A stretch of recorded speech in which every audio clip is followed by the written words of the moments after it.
美国盟友阿联酋与美国敌人伊朗恢复正常关系，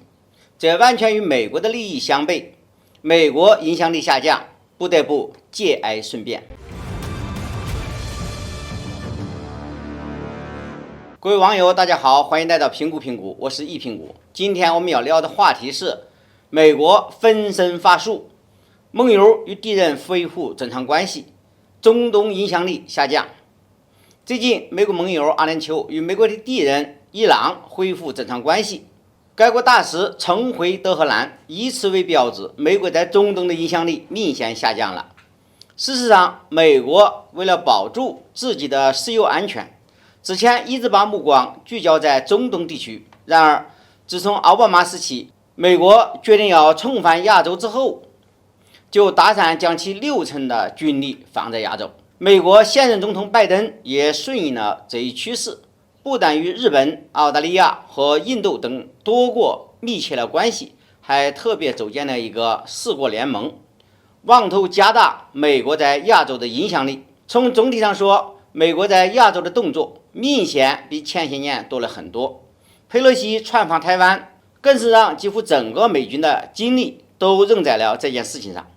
美军林根号航母战斗群全程为佩洛西护航，而解放军的超大规模封岛演习也让美军不得不相应的调动更多的资源，以在亚洲保证其影响力。再拿中东来说，欧从头以来，美国非常迫切的希望能在中东为其欧洲的盟友们拿到更多的石油出口量，这也是中东各国骤然改变对美态度的重要原因。一直以来美军就在中东保持着至少一个航母战斗群的存在，比如多罗门号航母战斗群或尼米兹号航母战斗群，有时候甚至还会把艾森豪威尔号航母战斗群也放过去。这些军事力量存在，让中东各国深感美国军事压力的忌惮强大，迫于美国军事威慑，中东盟友们都很听话。然而今年有点不一样了，美国总统拜登在全球石油价格飙涨时访问中东，希望中东油帮们都能提高产量，为平抑国际油价出点力。无奈中东各国表现得并不感冒，沙特王子更是直接对拜登表示，不会增加产量来打压国际油价，因为这不符合沙特的利益。开采更少的石油可以与扩大产量见到一样多的钱，谁还会傻乎乎的增加产量呢？站在中东国家的利益点上来考虑，没有哪个国家愿意与伊朗为敌。要知道，伊朗的军事力量虽然与美国相比差得太多，但是在中东地区可是首屈一指。如今在欧洲多国准备与伊朗达成协议的时候，美国自然也会受到比较大的影响。既然欧洲国家都不愿意在伊核问题上向伊朗发狠，